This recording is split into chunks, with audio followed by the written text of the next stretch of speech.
नमस्कार, आप देख रहे हो टाइम्स ऑफ भारत। मैं हूं आपके साथ कंचन जसवानी। बुलेटिन की शुरुआत करते हैं इस वक्त की सबसे बड़ी खबर के साथ। काबुल से यूक्रेन का प्लेन हाईजैक हुआ है। यूक्रेन के लोगों के रेस्क्यू के लिए गया था प्लेन, और प्लेन को हाईजैक कर लिया गया है, ले जाया गया है। यूक्रेन के डिप्टी फॉरेन मिनिस्टर ने इसकी जानकारी दी है। बड़ी खबर इस वक्त आपको बता दें, काबुल से यूक्रेन का प्लेन हाईजैक हुआ है। रेस्क्यू के लिए ये प्लेन काबुल गया था। वहां से कई सारे नागरिकों को निकालने की तैयारी की जा रही थी, और इसी बीच प्लेन को हाईजैक किया गया है। यूक्रेन के लोगों के रेस्क्यू के लिए ये प्लेन वहां पर पहुंचा था। तो काबुल से यूक्रेन का प्लेन जो है वो हाईजैक किया गया है। रेस्क्यू के लिए काबुल गया था प्लेन, लेकिन इस प्लेन को हाईजैक कर ईरान ले जाया गया है। इस वक्त की सबसे बड़ी खबर आपको बता रहे हैं, अज्ञात आतंकियों ने प्लेन को हाईजैक किया है।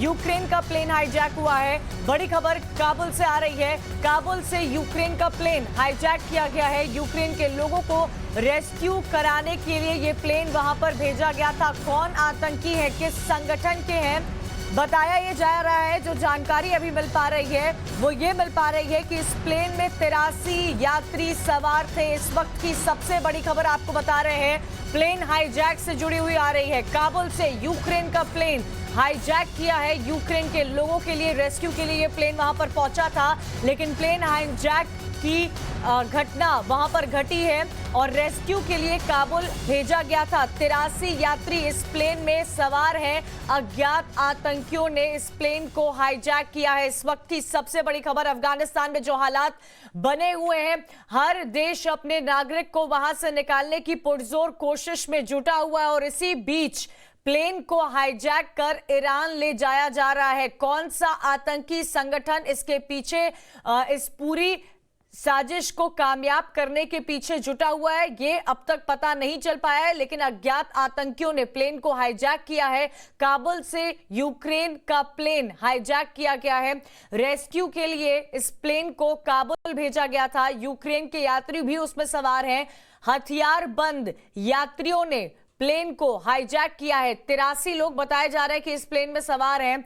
और देखिए कि इस वक्त बहुत बड़ा खतरा जो है वो इन 83 यात्रियों पर भी मंडरा रहा है, साथ ही सरकारों पर भी मंडरा रहा है। यूक्रेन का प्लेन था, काबुल पहुंचा था लोगों को रेस्क्यू करने के लिए, वहां से निकालने के लिए। जिस तरह से अफगानिस्तान में हालात बद से बदतर बने हुए जा रहे हैं, बताया जा रहा है कि 31 यूक्रेन के नागरिक हैं। 83 यात्रियों में से 31 यात्री जो हैं वो यूक्रेन के बताए जा रहे हैं। इधर यूक्रेन सरकार की मुश्किलें लगातार इस खबर के बाद बढ़ती जा रही है।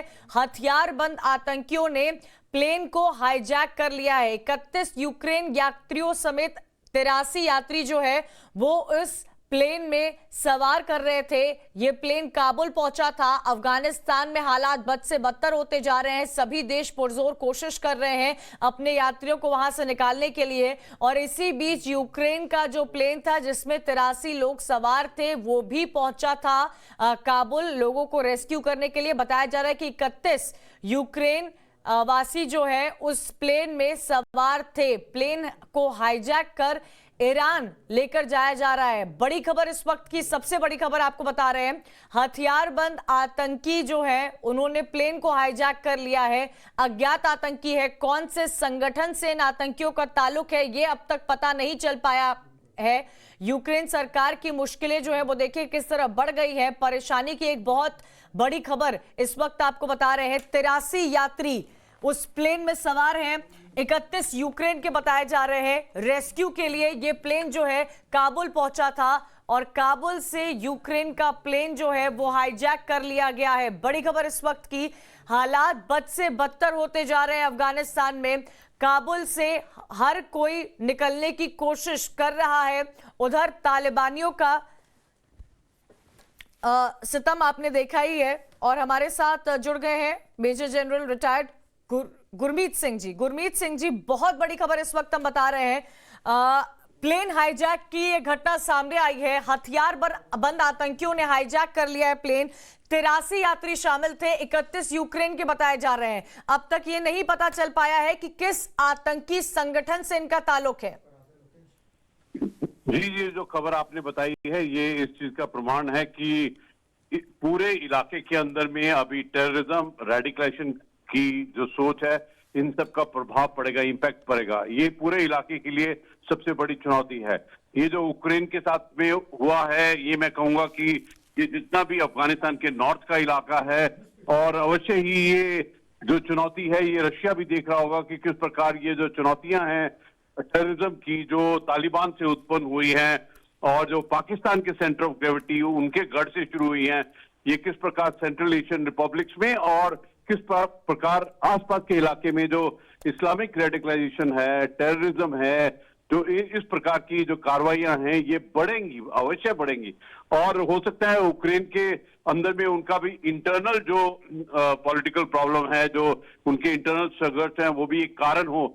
लेकिन मुख्यतः ये बात है कि जो टेररिस्ट ऑर्गेनाइजेशन है, जो टेररिस्ट हैं, वो इन प्रकार की जो वारदातें हैं उनको अंजाम देने की कोशिश करेंगे। इसमें पूरी विश्व को कोई शक नहीं होना चाहिए कि जो अफगानिस्तान में हुआ है, तालिबान ऑफेंसिव के कारण जो तालिबान वहां सरकार बना रहा है, इसका असर पूरी दुनिया पर इसी प्रकार की कार्रवाइयों से ही होगा। गुरमीत जी, परेशानियां देखिए लगातार बढ़ती ही जा रही है। अफगानिस्तान के क्या हालात हैं हम सबने देखे हैं कि लोग कैसे वहां पर रो रहे हैं, महिलाओं को प्रताड़ित किया जा रहा है, बच्चों का क्या बेबसी से हाल हो रहा है, ये हम सबके सामने है। इसी बीच हर देश इस वक्त यही चाह रहा है कि कैसे भी करके अफगानिस्तान से नागरिकों को वापस लाया जाए, और प्लेन हाईजैक करना यह दर्शाता है कि क्या हालात वहां पर बने हुए हैं। टेररिज्म का फुल सपोर्ट है, आतंक की जीत हो रही है लगातार अफगानिस्तान में।